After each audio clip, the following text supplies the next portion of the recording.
Will I get lost when I walk a Camino? That's actually a common fear for a lot of first-time pilgrims, I think. So let me put your mind at rest this week. Coming right up.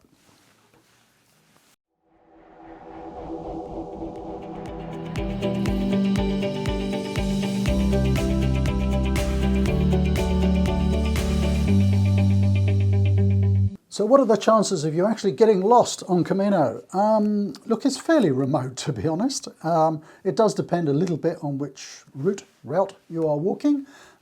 If you're walking one of the more popular ones, like the Camino Frances, Camino Portuguese, Camino Inglés, those are really well signposted, and it is difficult to get lost. Although on my first one, I managed it.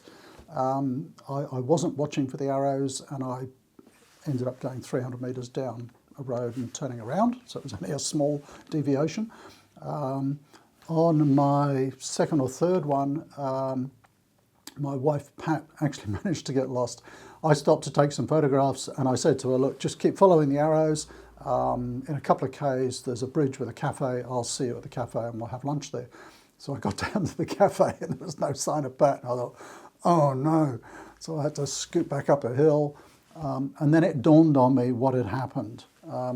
We were going along this road, and then there was an arrow pointing for the Camino trail, which was going down a hill. It was partly obscured by a bush. And I thought, she's walked straight on, she's missed it. And so I started walking down the road, and indeed she was coming back the other way.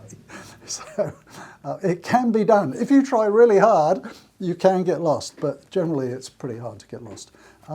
So let me put your mind at rest a little bit, and let's talk about what sort of navigation aids and things that you might need. Okay, so if you're on one of the most popular routes, and let's pick on the Camino Frances, it really is almost impossible to get lost. Literally, there are yellow arrows and scallop shells almost at every turn, all the way from Saint-Jean-Pied-de-Port all the way through to Santiago. You very quickly become used to scanning the route ahead for those signs. And I was very careful to show Pat on her first Camino, like every time we came to a junction, a path junction or a road junction, I'd say, don't go through the junction until you know, or until you spot a sign showing you which way to go. And we made a little game of it, and we'd stop at the junction, she'd be looking around, and there's an arrow on that tree, great, and then we'd go. And we might be walking through a town, and we'd come to a junction, and she'd be scanning around, there's an arrow down there on the pavement, or on that lamppost. So you become used to just scanning without even thinking. And like I say, on those more popular routes, it is almost impossible to get lost. On some of the more remote ones, it's easier to get lost.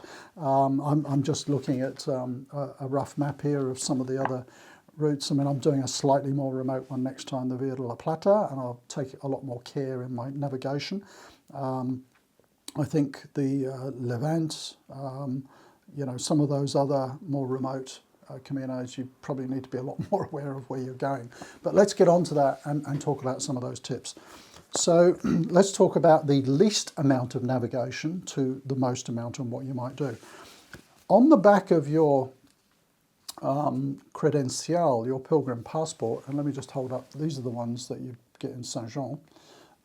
So you see that's the bare minimum I reckon you get away with. You've got a bit of an outline there showing you the main towns. That's the one from Saint-Jean, and this is the one that you get from Santiago, same sort of thing.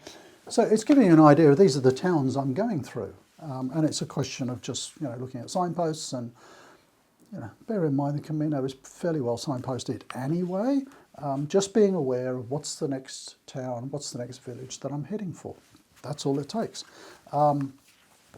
I do read a lot of guidebooks and route planners and things before I go, so I have a really good idea of the villages and towns I'm going through. I do it more from the perspective of researching what's there and the things that I might want to look at and places I might want to visit. But for example, I've gone and picked up the wrong thing here, my apologies. Let me just go and grab something else. In one of my favourite guidebooks, which are the guidebooks written by Mr. Brearley, and my apologies, Mr. Brearley, you're going to hate me for this, but I don't want to carry the guidebook because it's too heavy.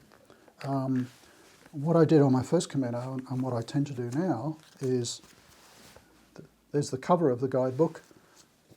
Just inside the cover is this bit, and it shows the stages and all the villages. That's enough. It shows me all of the sort of major villages and towns that I'm going to pass through. I jot little notes on there. If I've booked some accommodation, I'll note where it is, things like that. And so that suffices.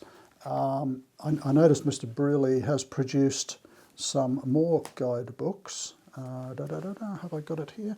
There's one which is just the maps for the Camino Frances, which it's probably, this is the one from Sarria. That's quite a small one, but that's going to be really small to carry.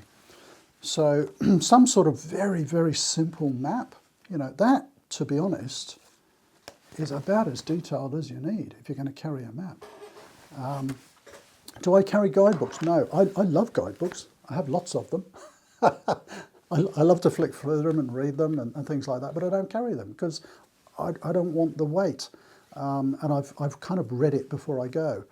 But all is not lost, because smart people like the guy who writes this one, I think is Michael is his name, who writes The Wise Pilgrim, he also has an online app.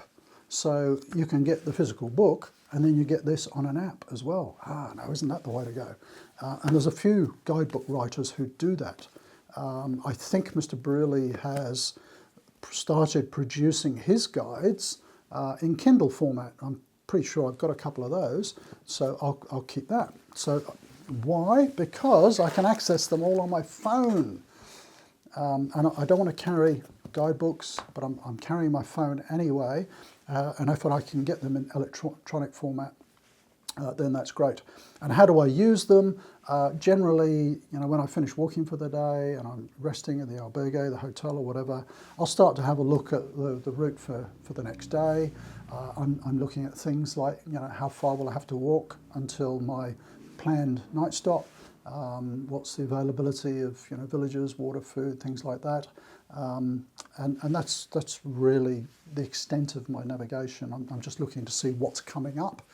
I might note, for example, there's the infamous part coming out of Carrion on the Camino Frances, where there's 17 k's without water. There's generally a mobile coffee place there now. But things like that, I'd want to know that there isn't any water for an extended period so that I can carry extra water with me, those sorts of things. That's probably a really important element of navigation and kind of knowing where you're going and so on. So there we go. Look, I've rabbited on a bit. Are you likely to get lost? Very, very unlikely. If you really want to carry guidebooks, fine, go ahead. Look, no commercial interest, but I just love Mr. Brearley's guidebooks because of the maps. They're so clear. I love them. So I will certainly be carrying his Kindle version. I should just point out, these maps are not to scale. They're not for that purpose. Think of them more like sketch maps. They're showing you the main features and the villages and all the rest of it. So I know people have criticised these maps in the past. But they're showing you the important information on that particular stage. It's not exactly to scale. Any other tips? So, yeah, look, I would say don't worry about getting lost.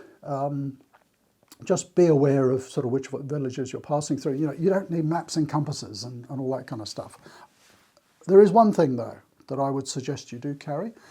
If you are carrying a phone, do know how to use Google Maps on it. So, for example, I was just going to finish with a couple of tips here. Number one, know where you're walking for that day, the villages you're going to pass through and things like that, so that when you see them on the signs, you're heading in the right direction.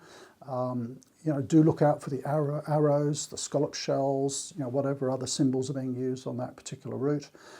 If you are concerned that you might be going off the route and you haven't seen any arrows or anything for a while, I open up Google Maps and I'll tap in, maybe I'm on my way to Carrion.